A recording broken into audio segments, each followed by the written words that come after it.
We invite you to a review of a gaming console GPD GamePad G5A.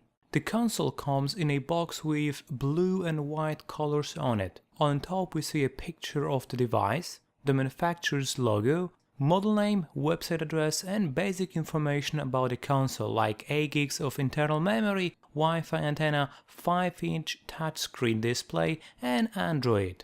On the sidewalls of the box you will find information on available technologies such as game key mapping, G-sensor, 2 vibration motors, quad-core processor and Android in version 4.2. After opening the box, the first thing we see is the main protagonist of this presentation, G5A console in white. Gamepad has 2 joysticks on the sides of the screen and D-pad on the left side. On the opposite side of the display there are 4 keys, which we use primarily in games. They are marked with numbers 1, 2, 3, 4. Below the buttons and D-pad there are 2 stereo speakers. At the bottom of the screen we can see written in silver letters word Gamepad. The last thing on the front is a tiny LED between the key button 4 and the speaker, which informs us, for example, that console is turned on. LED is so small that it doesn't disturb while playing games or watching movies. Before taking the gamepad out of the box, I had concerns that it may be a bit big, heavy and not very handy device. Nothing can be further from the truth, but more on that in a moment. In the upper part we have 4 triggers marked with numbers 5, 6, 7 and 8. Location of the triggers is practical and very comfortable. Run button on the right is a power button used to start up, shut down, reset the device and turn on off the screen. Right next to it there is a DC 5V external power supply input. Next we have micro USB input for charging and data transfer. The idea of it is the same as in smartphones with Android on board. The last input is mini HDMI port, so you can connect it to your TV.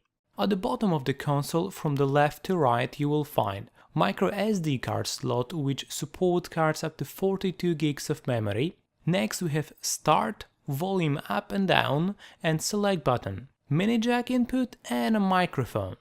One may wonder why there are so many keys and buttons. That was my first impression, but they are all very necessary. Some of them are used in emulated games.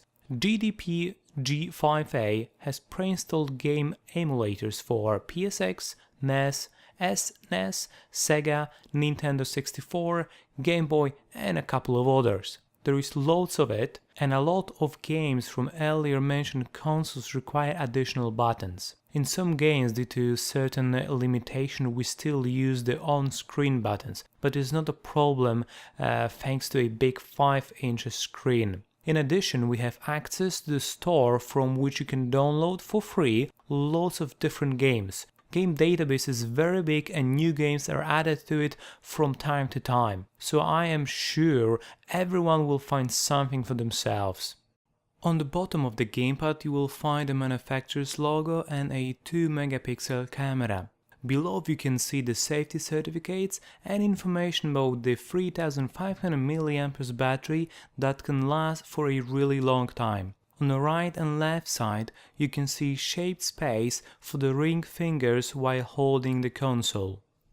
Gamepad is very well made, which you do not expect really from a producer from an unknown manufacturer in Asia. However, the quality is surprising on many fronts. White plastic has a matte feel, so the console stays firm in your hands. All black keys and buttons are also well made. Additionally, both joysticks are coated with rubber so your fingers don't slip while playing. Console weighs only 290 grams.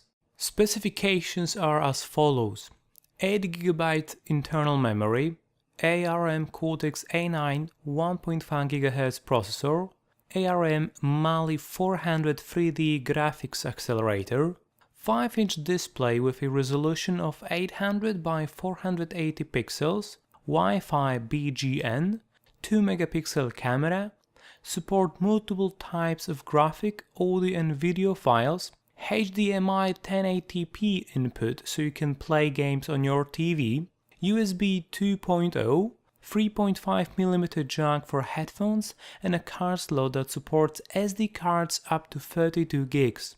Two motors provide vibration while playing. With the GPD console we also get micro USB cable to connect the device to your computer, 5V power adapter for charging, and a manual. It is worth noting that the gamepad has also a help application on it. To power the device, just press the power button. Gamepad comes with Android version 4.2 without pre-installed bloatware. On the main screen we have access to 5 desktops. In the right corner we find an icon that lets us access the menu. As this is an Android device, you can synchronize the console with your own Gmail account and use all the applications and games available on Google Play Store. You also have access to the calendar, email, web browser, etc. The viewing angles are also quite good.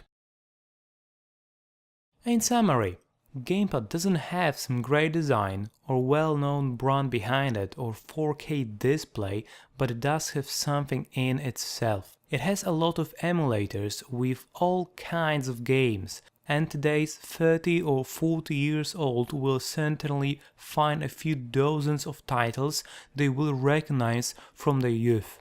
Although the gamepad feels big, it is very convenient while using. Its great advantage are buttons and joysticks, which I personally miss my smartphone.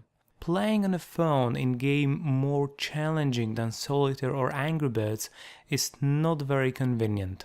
Here it is a pleasure while playing games like car racing, shooting, fighting and much more. Great battery life is the second big plus. Android and access to Google Play Store lets you play all the new games comfortably without any problems. But to be honest, you will spend weeks playing the old games before you will download something new from the Play Store. I highly recommend this interesting device.